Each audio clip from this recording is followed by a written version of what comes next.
Bienvenue dans cette nouvelle vidéo. Je suis Cassandra Martinez et j'accompagne les femmes qui se jugent, qui se dévalorisent, qui ont tendance à chercher l'amour à l'extérieur et qui sont dans l'hyper-contrôle.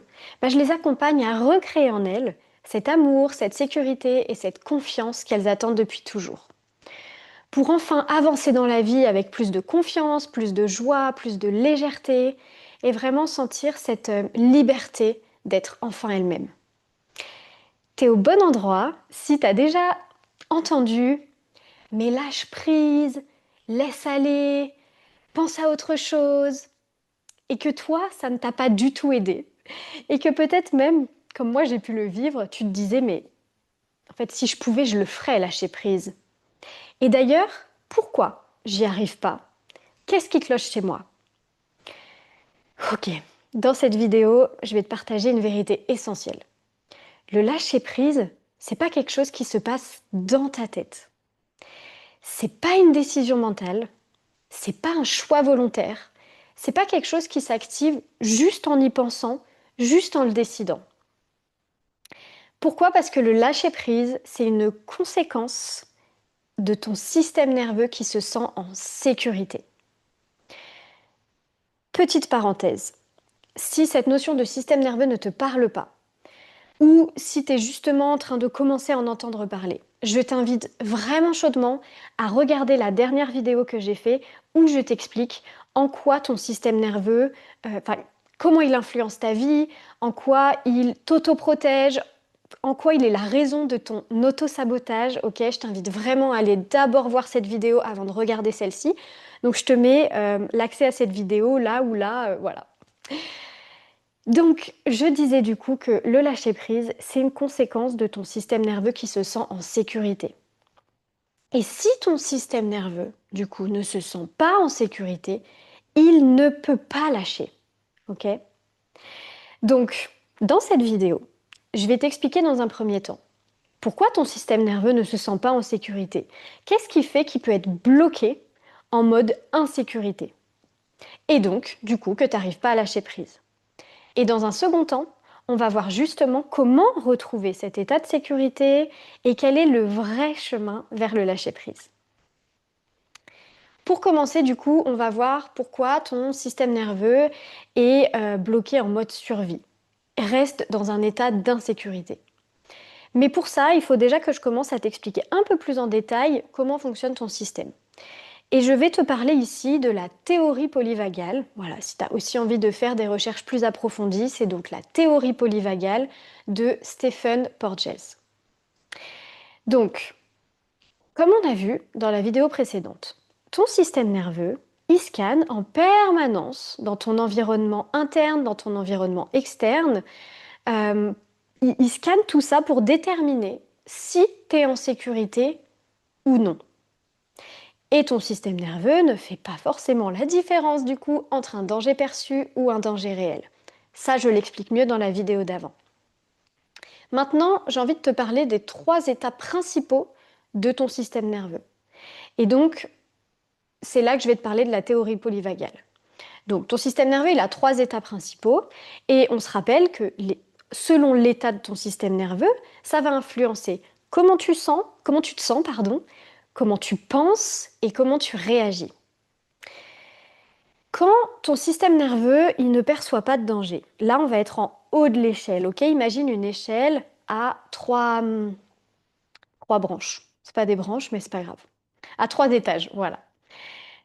L'état de sécurité, c'est l'étage du haut. Quand ton système nerveux, il ne perçoit pas de danger, tu vas être dans ce qu'on appelle l'état ventral, ok?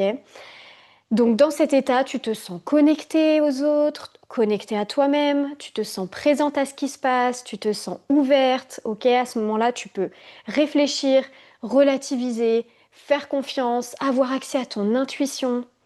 C'est dans cet état que le lâcher-prise est possible. Premier état. Quand on descend sur les 2 autres étages de l'échelle, là on va parler du coup des états de survie. L'échelle du milieu, l'étage du milieu, c'est ce qu'on appelle l'état sympathique. C'est un état d'alerte. Ce qui se passe quand ton système nerveux va dans cet état, c'est que ton corps pense qu'il y a un danger.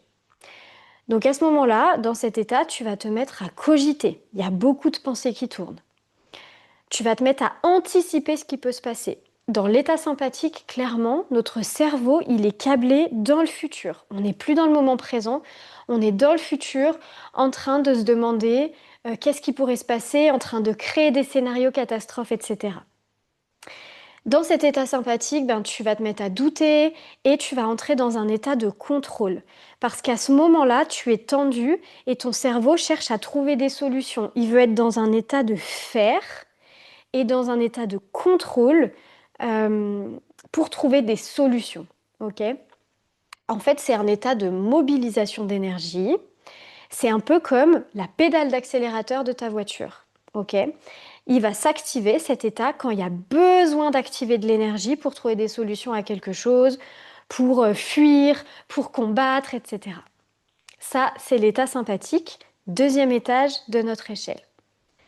En bas de notre échelle, on a l'état dorsal, qu'on appelle l'état dorsal. C'est un état de conservation d'énergie, un état d'immobilité. Dans cet état, on s'effondre en fait. C'est l'effondrement, c'est le shutdown. C'est aussi l'état de burn-out pour ceux qui l'ont connu. Dans cet état, du coup, tu te sens dépassé. Tout est trop. Tu te dévalorises, ça crée vraiment beaucoup de pensées de dévalorisation. Tu te sens fatigué émotionnellement, physiquement. Il n'y a plus d'énergie dans le système, ok? Dans cet état, tu peux avoir envie vraiment de disparaître, de te retirer de la vie, tout t'épuise, tu as envie de fuir le contact social, etc. C'est un état de conservation d'énergie que j'aime bien appeler, c'est l'état de je fais le mort. C'est vraiment ton corps qui se dit, ok, là en gros, il y a tellement de danger que je suis pas loin de mourir, donc en fait je vais mobiliser mon énergie pour essayer de survivre le plus longtemps possible. Et juste, il n'y a que ton cœur qui est irrigué, c'est pour ça qu'il n'y a plus d'énergie dans tes muscles, etc. Puisque ton corps va prioriser les organes qu'il va faire fonctionner. Il va prioriser conserver ton énergie, parce qu'il croit vraiment que c'est la fin. C'est l'état extrême de survie. Ok. C'est un peu comme le frein de ta voiture. Là où on a vu que l'état sympathique, c'était l'accélérateur où on mobilise de l'énergie. Là, en fait, on est à un stade, ok, dans l'échelle, c'est que, tiens, imaginons, je suis en état de sécurité, et puis hop, mon système nerveux, il perçoit un danger, réel ou non, et il va commencer à activer l'état sympathique. Ça va être sa première solution. Et si à un moment donné, mon système, mon corps, il voit que même faire ça, même mobiliser de l'énergie, même anticiper tous les scénarios, etc., etc., ça ne suffit plus, à ce moment-là, c'est l'état de survie extrême, c'est boum, effondrement, plus d'énergie, je fais le mort. Voilà pourquoi on parle de l'échelle polyvagale. Dans la théorie polyvagale, c'est que on rentre dans les états par cet ordre-là et on sort de ces états par le même ordre. C'est-à-dire que, imaginons que tu te reconnaisses actuellement dans l'état dorsal, par exemple, si tu es en situation de burn-out, dans ces cas-là, tu vas sortir de ces états en repassant, pour retrouver la sécurité, il y a un moment où tu vas repasser par l'état sympathique. Voilà. Je ne rentre pas plus dans le détail, c'est déjà beaucoup d'informations. Donc voilà déjà la théorie polyvagale, ce qu'elle nous explique. Et le point clé ici, c'est que tu ne choisis pas consciemment dans quel état tu vas. On l'a vu, c'est ton système nerveux qui le fait de manière autonome. C'est pour ça qu'on l'appelle le système nerveux autonome. Comme un grand, en fonction de ce qu'il va scanner, il va aller choisir tel ou tel état. Ok? Donc ton système nerveux décide à ta place selon ce qu'il perçoit. Du coup, un système nerveux régulé, c'est un système nerveux souple. C'est-à-dire, c'est un système nerveux qui va savoir naviguer entre les différents états de manière souple. Il va activer de l'énergie quand il y a besoin. Imaginons, tu as un oral à passer ou des choses comme ça, il va activer l'énergie, mais il va te ramener, il va savoir tout seul revenir à l'état de sécurité. Et puis parfois, il va t'amener un peu plus en dorsale parce que tu as besoin de repos, etc. Et ok, mais il va savoir revenir à l'état de sécurité tout seul. Ça, c'est un système nerveux régulé, c'est un système nerveux souple. Ok. Maintenant, un système nerveux dérégulé, du coup, c'est quoi? C'est donc un système nerveux qui ne retrouve plus le chemin vers la sécurité. Il ne sait plus sortir des états de survie. Donc il va être soit en hyperactivation, bloqué dans l'hyperactivation, et donc là on va être dans l'état sympathique. C'est vraiment le go go go tout le temps, ne pas réussir à se poser, ne pas réussir à ralentir, la tête qui ne s'arrête jamais de tourner, etc. Là on va reconnaître l'état d'hyperactivation. Le système nerveux est bloqué là, d'accord? Si ton système nerveux, au contraire, est bloqué dans l'état dorsal, et voilà, encore une fois, je donne l'exemple du burn-out, à ce moment-là, du coup, on est un système nerveux qui est bloqué dans l'hypoactivation. Il ne sait plus sortir de cet état d'immobilisation. Il ne retrouve plus le chemin pour retrouver la sécurité. Donc, un système nerveux dérégulé, c'est donc un système nerveux bloqué en mode survie. Même s'il n'y a pas de danger. Et c'est ça qui est aussi important, c'est que ton système nerveux va rester en état de protection et de survie, alors même que concrètement, tu es en sécurité en fait. Donc comment ça se manifeste justement quand ton système nerveux il est bloqué en mode survie, il est dérégulé? Alors, mentalement, ça peut se manifester par des pensées qui tournent en boucle, une difficulté à prendre des décisions, être complètement figé à la prise de décision, un cerveau un peu brumeux, c'est-à-dire, tu sais, ce sentiment de brouillard. Ça peut être aussi le besoin de tout contrôler, l'hypervigilance, être tout le temps en hypervigilance sur la défensive, ne jamais réussir à se poser. Émotionnellement, un système nerveux bloqué en mode survie, ça va se manifester par de l'anxiété, de l'irritabilité constante, une hypersensibilité, ou au contraire, on ne sent plus rien. C'est ce qu'on va appeler du coup plus là la dissociation.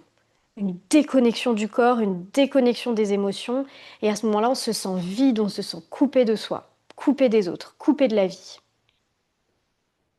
Physiquement parlant, un système nerveux bloqué en mode survie, ça peut être donc l'hypertension, un cœur qui bat trop vite, une respiration courte, on le voit, on respire vraiment pas avec notre ventre, le diaphragme peut être bloqué.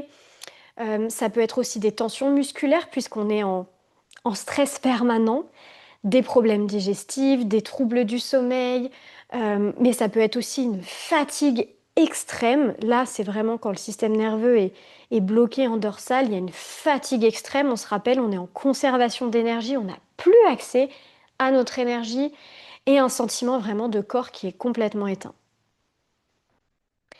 En termes de comportement, un système nerveux en mode survie, ça peut se manifester par de la suradaptation, se suradapter aux autres, vouloir toujours faire passer les autres avant nous. Ça peut être aussi des difficultés à dire non, de la surproductivité, s'isoler, procrastiner, voilà, tout ce qu'on va appeler autosabotage.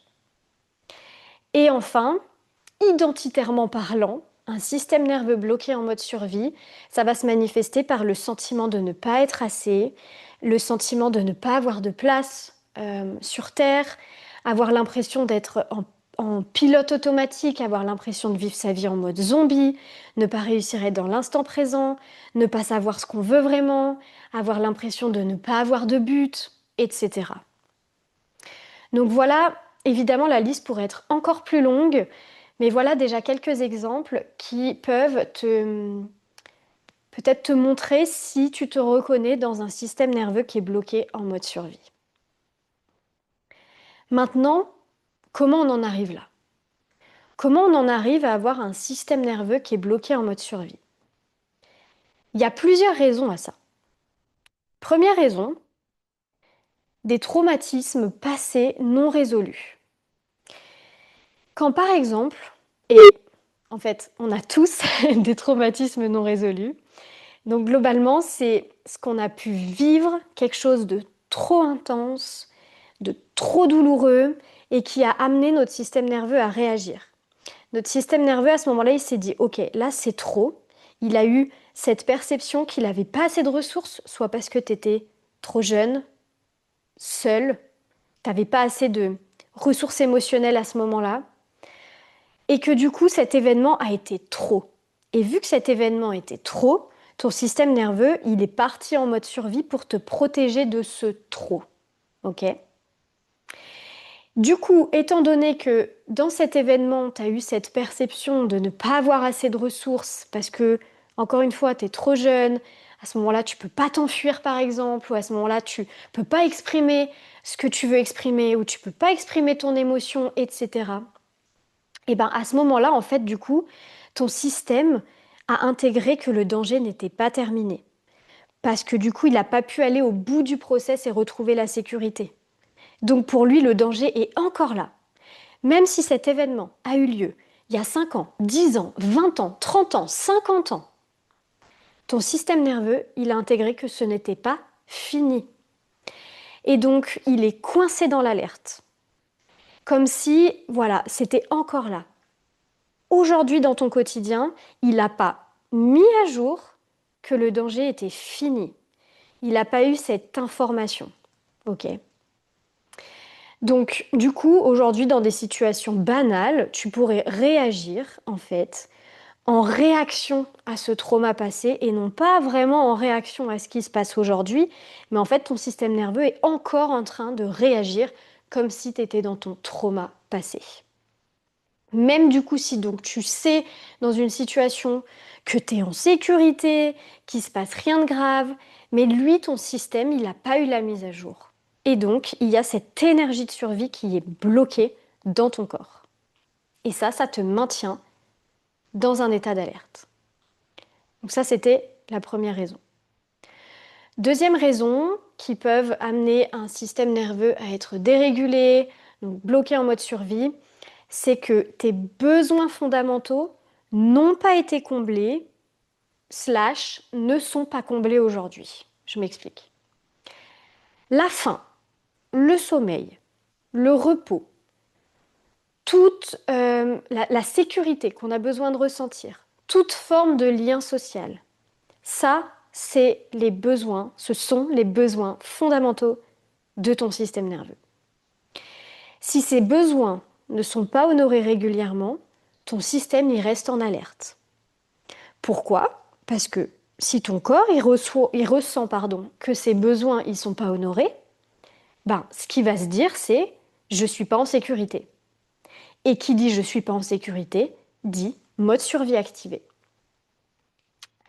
Donc, si tes besoins fondamentaux n'ont pas été assez comblés et ne le sont toujours pas assez aujourd'hui, ça amène ton système nerveux à se protéger. Il ne se sent pas safe.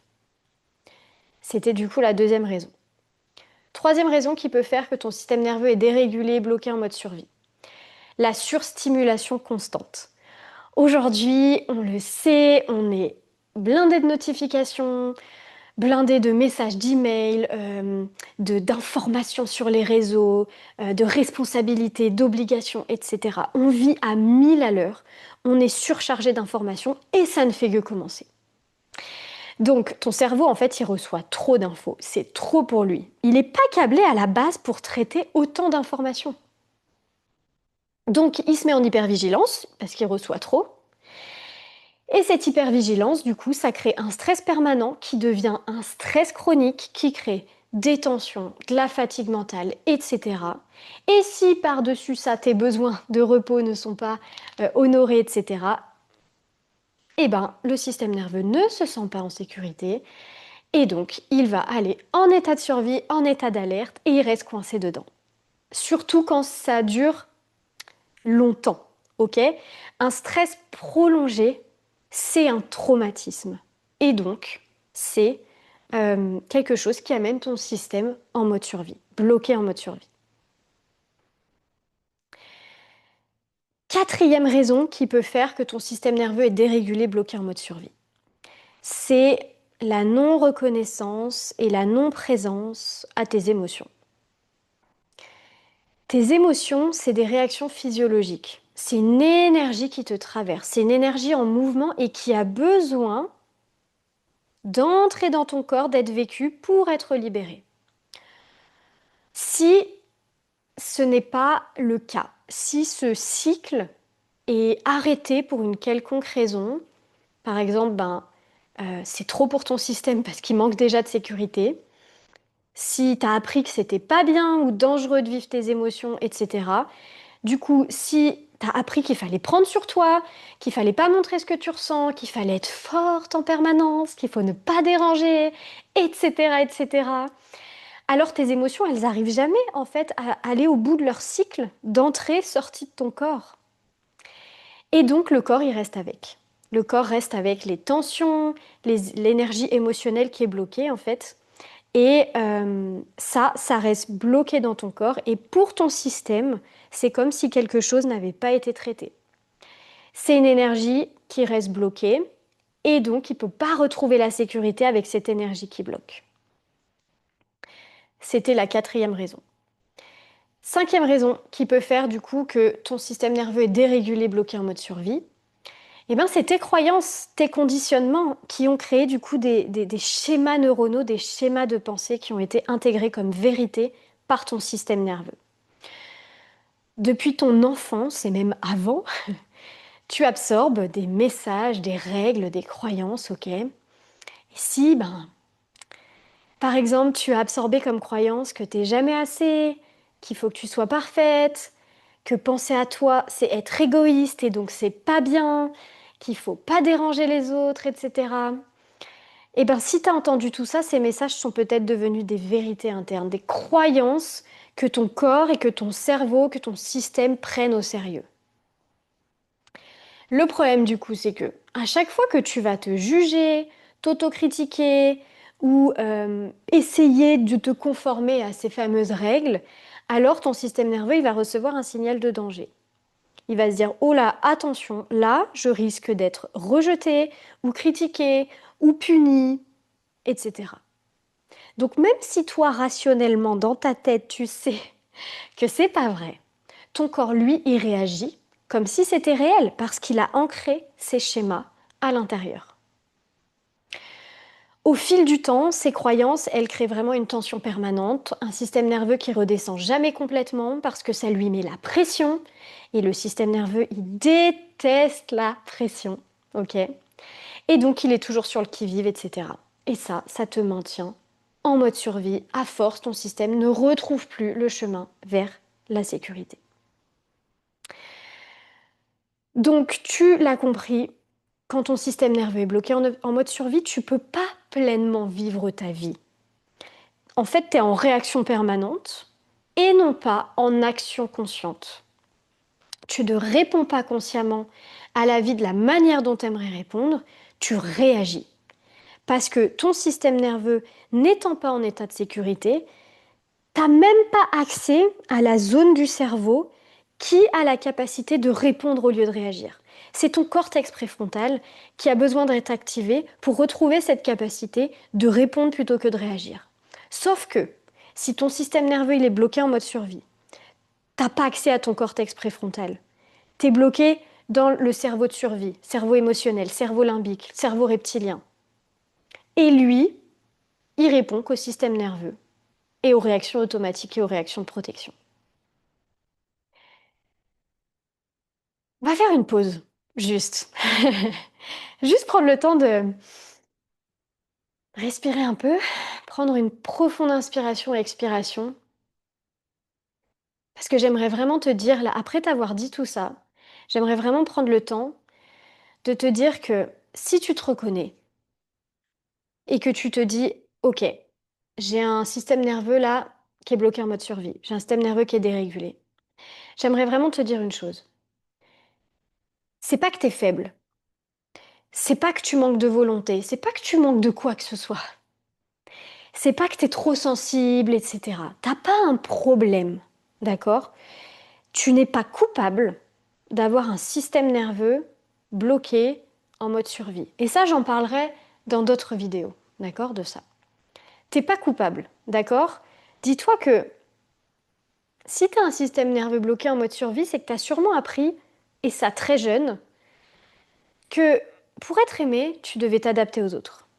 Sinon, c'était dangereux et que tu pouvais perdre l'autre, perdre la sécurité, perdre l'attachement.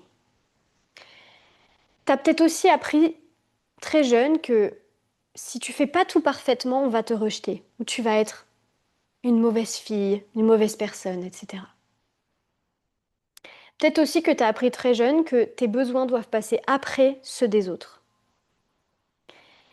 Ou que tu dois contrôler, te battre, être forte pour éviter la douleur. Et vraiment, j'ai une immense compassion et empathie parce que clairement, je sais ce que c'est. Je sais exactement ce que tu ressens. Je suis passée par là. Donc, je voudrais vraiment te dire que déjà, je te vois, je te comprends et je reconnais ce qui se joue en toi. Et tu n'as pas un problème. Tu n'es pas cassée, tu n'es pas défaillante et il y a des solutions. Et je t'assure qu'il y a des solutions. Et je suis là, ma mission, c'est justement de te transmettre ces solutions. Parce qu'il est possible de réguler son système nerveux, de sortir du mode survie. C'est possible parce que j'en suis la preuve vivante. Ok. J'ai fait 3 burn-out à moins de 30 ans. Autant te dire que le mode survie, je le connais. J'ai vécu plus de 30 ans à être ma pire ennemie. Aujourd'hui, j'ai une relation beaucoup plus douce avec moi-même. Je suis plus ma pire ennemie. Et si ça arrive que je le redevienne, je sais changer les choses. Donc crois-moi, c'est possible. C'est possible d'apprendre à poser tes limites. C'est possible d'apprendre à écouter tes besoins et à les honorer sans culpabiliser. C'est possible d'apprendre à dire non pour te respecter. C'est possible de créer des relations qui sont sécures, dans lesquelles tu peux être toi, poser tes limites, te respecter. Tout ça, c'est possible. Tu n'as pas un manque de lâcher prise. C'est différent. C'est ton système nerveux qui a un excès de protection. C'est pas la même chose. Et ça, j'aimerais vraiment, vraiment, vraiment que tu l'intègres aujourd'hui. Donc, après avoir dit tout ça, je pense que tu comprends pourquoi le lâcher prise, ça se passe pas dans ta tête. T'as beau te dire, je devrais lâcher. Je sais que j'ai pas à tout contrôler. Je sais que je vaux quelque chose. Mais si dans ton corps, la sécurité, elle n'est pas ressentie, ça changera rien. Tes affirmations positives ne changeront rien. Tu as besoin de passer par le corps. C'est inévitable de faire ce chemin dans le corps. Le chemin du lâcher-prise et de l'amour de soi, ce n'est pas un chemin qui se pense, c'est un chemin qui se ressent. Et ça, c'est exactement le chemin qu'on va apprendre à faire dans le programme Créer l'amour qui commence le 5 janvier 2026. Entre femmes, je vais vous guider pas à pas pendant 3 mois à recréer votre sécurité intérieure et donc à réguler votre système nerveux. Ce sera notre premier bloc. Créer un socle de sécurité intérieure. Pour ensuite avoir justement assez de ressources, assez de sécurité pour pouvoir aller entrer en contact avec ta critique intérieure, les parts de toi blessées et pouvoir redevenir ton propre parent. Retrouver ton leadership intérieur pour que ces parts-là, blessées, qui te critiquent, qui sont en colère, etc., ne prennent plus les rênes de ta vie, mais que tu puisses leur apporter le soin et la guérison dont elles ont besoin pour pouvoir être adoucies et que tu puisses prendre le pouvoir sur ta vie. Et c'est ça aussi qui va nous amener dans un troisième temps à faire le travail de retrouver ta valeur, ok, aller libérer ces couches de honte toxique, j'en parlerai dans d'autres vidéos. Mais voilà, aller libérer ces couches de honte pour que tu puisses retrouver ta valeur, ton estime de toi, que tu puisses apprendre à poser des limites, dire non avec puissance mais douceur. Voilà, je vais t'apprendre à remettre ta couronne. Ça, c'est ce qu'on va faire dans Créer l'amour, un programme de 3 mois qui commence le 5 janvier 2026. Si tu veux en savoir plus, il y aura les infos en description de cette vidéo et je t'invite à planifier un échange avec moi pour en discuter, pour qu'on puisse échanger vraiment de femme à femme, que tu puisses me parler de ce que tu traverses, où t'en es, et voir si je suis la bonne personne pour t'aider et si le programme te correspond. Évidemment, c'est sans engagement. Ça peut aussi être juste un espace d'échange pour que tu y vois plus clair et qu'on puisse, voilà, en discuter ensemble. Je mettrai tout ça sous la vidéo. Donc, ça ne se passe pas dans ta tête, c'est un chemin qui a besoin d'être fait dans le corps. Et là, tu te demandes, mais Cassandra, comment on fait? Comment on retrouve l'état de sécurité? Quel est le vrai chemin à emprunter pour aller vers le lâcher-prise? Il y a 3 piliers, ok? Donc, pour rappel, le lâcher-prise, c'est pas une action, c'est une conséquence. Une conséquence d'un système nerveux qui retrouve la sécurité, la connexion, la possibilité de respirer, la permission d'être, ok? Et ça passe par 3 grands piliers. Pilier numéro 1, réguler son système nerveux. Par le travail dans le corps, ok? Comment on régule son système nerveux? On le régule en créant des micro-expériences de sécurité répétées dans le corps. Et comment on fait pour faire ça? On le fait via des pratiques somatiques. Pratiques somatiques, c'est des pratiques en lien avec le corps, qui apaisent le système nerveux et qui le ramènent à la sécurité, qui lui font voir «Ah, je suis en sécurité». On réapprend au système nerveux à trouver la sécurité plutôt que trouver le danger. Ok. Donc via les pratiques somatiques, on crée ces micro-expériences de sécurité et également en identifiant tes ressources internes et externes qui te soutiennent et qui te font te sentir en sécurité. Et ça, c'est ce qu'on va faire ensemble, du coup, dans le programme. Et ces micro-expériences de sécurité, on les crée et on les répète. On les répète et on les répète encore et encore. Parce que la clé, c'est la régularité, c'est la répétition. Pour que ton système nerveux enregistre et tout le temps des micro-preuves que, ok, là, c'est safe. Donc, c'est un travail du quotidien, des pratiques qui vont dire à ton corps, qui vont faire sentir à ton corps, je suis en sécurité maintenant. Et ça, on va le faire ensemble dans Créer l'amour. Pilier numéro 2, pour retrouver l'état de sécurité, pour aller vers ce lâcher-prise. Le pilier numéro 2, ça va être libérer ces énergies qui sont bloquées dans le corps. Ces émotions que tu n'as pas pu ressentir parce que c'était trop, ces énergies de survie parce que c'était trop et que le trauma n'a pas été résolu, hein, ce qu'on a vu plus haut.